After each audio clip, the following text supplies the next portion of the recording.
প্রশ্ন number 1, Julian উডকে বাংলাদেশের ক্রিকেটে দরকার কিনা।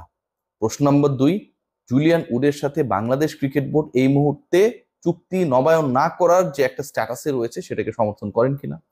প্রশ্ন নাম্বার 3, সারা বছর পাওয়ার হিটিং শেখার কোনো প্রয়োজন নেই, বছর জুড়ে পাওয়ার হিটিং কোচের কোনো প্রয়োজন নেই, এই ধরনের বক্তব্যকে আপনারা সমর্থন করেন কিনা। প্রশ্ন নাম্বার 4, বাংলাদেশ দলের ক্রিকেটাররা উডের সাথে 20-25 দিনের যে কর্মশালা বা তার সাথে যে অ্যাসাইনমেন্টে কাজ করলেন তাতে সবাই বিশাল বিশাল পাওয়ার হিটার হয়ে গেছে কিনা। 4 নম্বর প্রশ্নের উত্তর যদি আমি দেওয়ার চেষ্টা করি তাহলে বাংলাদেশের ক্রিকেটারদের মধ্যে পাওয়ার হিটিং অ্যাবিলিটি বেড়েছে, ইন্টেন্ট বেটার হয়েছে এবং এই ক্রিকেটারদেরকে আরো বেটার ক্রিকেটার, পাওয়ার হিটার, টি-20 ক্রিকেটার, অ্যাটাকিং ক্রিকেটার গড়ে তোলার প্রসেস জুলিয়ান উড যেভাবে শুরু করেছেন সেটায় তারা যথেষ্টভাবে রয়েছে। প্রশ্ন নাম্বার 3, জুলিয়ান উড সারা বছর রিলেভেন্ট কিনা অথবা সারা বছর ক্রিকেটারদেরকে পাওয়ার হিটিং শেখানোর দরকার কিনা। এটার উত্তরটাও খুব সহজ, অবশ্যই দরকার। আপনি সারা বছর টি-20 খেলবেন, সারা বছর আপনার টি-20 দলে আপনার সেট আপে অথবা আপনার ওয়ানডে দলে, এখন তো ওয়ানডে তো 350 রানও কোনো মানে কি বলবো কনভিন্সিং স্কোর না সামটাইমস, রাইট? সো এরকম যখন সিচুয়েশন, টেস্ট ক্রিকেটে যখন 5 বল, ওয়ানডেতে যখন অ্যাটাকিং ক্রিকেট, টি-20তে যখন 200+ স্কোরটাকেও আসলে পার স্কোর সামটাইমস বলা যায় না যদি স্পোর্টিং উইকেটে খেলা হয়, ঠিক তখন আপনার সব টাইপের ক্রিকেটারকে পাওয়ার হিটার হিসেবে গড়ে তোলা, অ্যাটাকিং ক্রিকেটার হিসেবে গড়ে তোলা অথবা সেই ইন্টেন্টটা যেন তাদের মধ্যে গ্রো করে, চাইলেই করতে পারে সেই রোলে, সেই জিনিসটা ইনজেক্ট করার যে ইম্পর্টেন্স রয়েছে সেখানটায় সারা বছরই আসলে আপনার একজন পাওয়ার হিটিং কোচ বা এরকম পৃথিবীর একমাত্র সার্টিফাইড পাওয়ার হিটিং কোচের দরকার।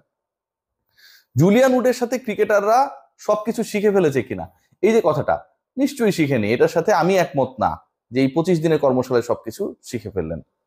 পাওয়ার হিটিং কোচ জুলিয়ান উডের চুক্তিটাকে বাড়ানো দরকার কি ছিল কিনা, অবশ্যই ছিল।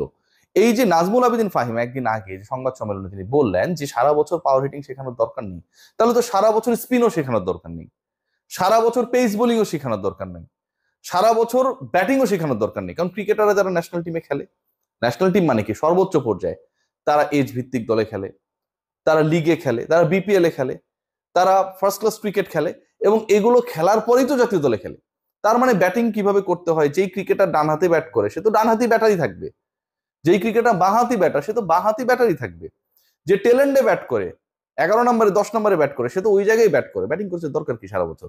পজিশন তো চেঞ্জ হয় না, পজিশন কি চেঞ্জ হয়, ইমনের পজিশন কি চেঞ্জ হবে নাকি আপনি মুস্তাফিজকে ওপেনার বানায় দিবেন যে আপনার ব্যাটিং কোচের দরকার সারা বছর? সারা বছর ব্যাটিং কোচের দরকার, কারণ ক্রিকেটারদেরকে একটা প্রসেসে রাখার জন্য দরকার স্পিন কোচের দরকার, ডেফিনেটলি হেড কোচের দরকার।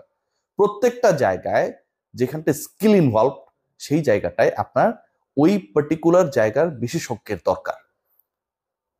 বাংলাদেশ দলের এই মুহূর্তে যেই বিশেষজ্ঞের সবচেয়ে বেশি দরকার, যেই জায়গাটায় বাংলাদেশ পারে না, শুধুমাত্র পাওয়ার হিটিং অথবা ব্যাটিং অ্যাবিলিটির বাজে সিচুয়েশনের জন্য বাংলাদেশ ইউএইর কাছে হারে, ইউএস এর কাছে হারে, বাংলাদেশ নেদারল্যান্ডসের মতো দলের বিপক্ষে টস জিতে আগে ব্যাট করা সাহস দেখাতে পারে না, বাংলাদেশ দল ওয়ার্ল্ড কাপে গিয়ে সাউথ আফ্রিকা কিংবা আফগানিস্তানের 112-13-15 রান চেজ করতে পারে না, সেই দলটাতেই তো পাওয়ার হিটিং কোচের দরকার। মানে আপনি পারেন না 115 চেস করতে গিয়ে, 13 চেস করতে গিয়ে আপনি 109-10 বেশি করতে পারেন না, কিন্তু আপনার উইকেট যায় 7টা, তার মানে কি আপনার সেই ব্যাটিং হিটিং অ্যাবিলিটি নেই? আমরা কামিনী ডি সিলভাকে বছরের পর বছর রেখে দিই, এই মুহূর্তে কামিনী ডি সিলভার ক্ষমতা খর্ব করা হয়েছে কিন্তু চাকরি যায় নাই। মাস গেলে 5.5-6 লাখ টাকা তিনি ট্যাক্স ছাড়া নিয়ে যাচ্ছেন, আরো 11 মাস নিয়ে যাবেন, সেটা নিয়ে কেউ কোনো কথা বলে না। মিরপুরের মাঠকে ধ্বংস করেছেন, বিসিবির পরামর্শই করেছেন, সেটা নিয়ে কেউ কথা বলে না।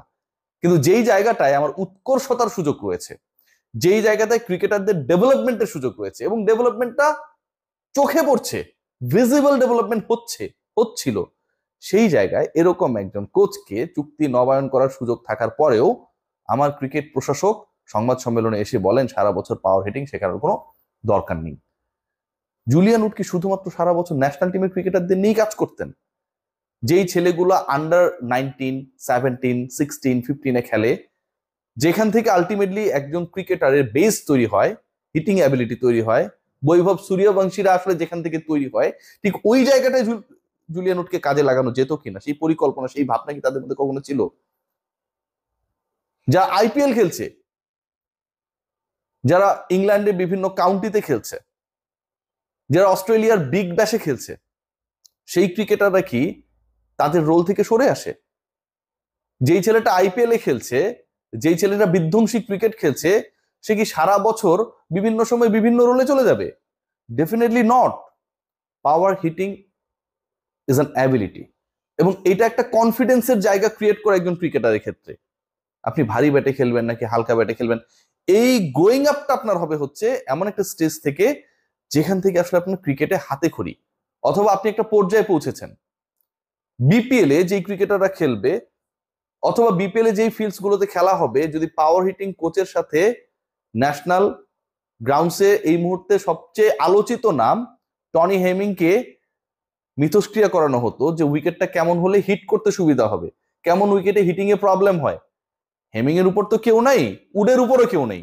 ভাই ভেবে দেখেন, মানে দুইজনে কিন্তু বাংলাদেশের ক্রিকেটে একই সাথে রিলেভেন্ট ছিলেন মাত্র কদিন আগেও।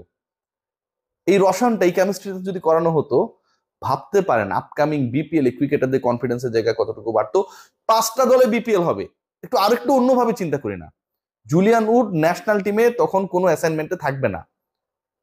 5টা দলের অ্যাটাকিং ক্রিকেটারদেরকে বিভিন্ন সময় বিপিএল চলাকালীন অথবা বিপিএল শুরু হওয়ার আগের সময়টায় যদি তিনি সেশন করাতেন, মিরপুরের মাটি তো প্র্যাকটিস গুলো হয়, ব্যাচ করাতেন 25 জন 30 জন অ্যাটাকিং ক্রিকেটারকে নিয়ে যদি কাজ করতেন, বাংলাদেশের আপকামিং ওয়ার্ল্ড কাপে ক্রিকেটারদের অ্যাবিলিটির জায়গায় কি কোনো ধরনের পজিটিভিটি ক্রিয়েট হতো না?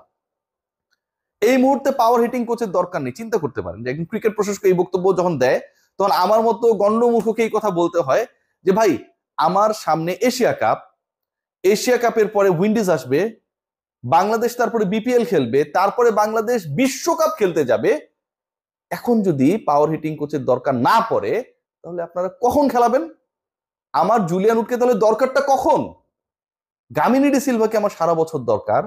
আর বিশ্বকাপ সামনে, এশিয়া কাপ সামনে, টি-20তে বাংলাদেশের ক্রিকেটাররা তাদের অ্যাবিলিটি বাড়ছে এমন একটা স্টেজে রয়েছে। এই বছরের সবচেয়ে বেশি ছক্কা মারা ক্রিকেটার বাংলাদেশের, সবচেয়ে বেশি ছক্কা মেরেছে অ্যাজ এ কান্ট্রি বাংলাদেশ, সেই রেকর্ডটাও কদিন আগে আমরা দেখেছি।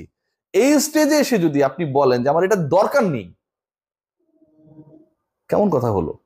গামিনী ডি সিলভার ব্যাপারে আপনারা কখনো বলেন নাই কি আমাদের দরকার নেই?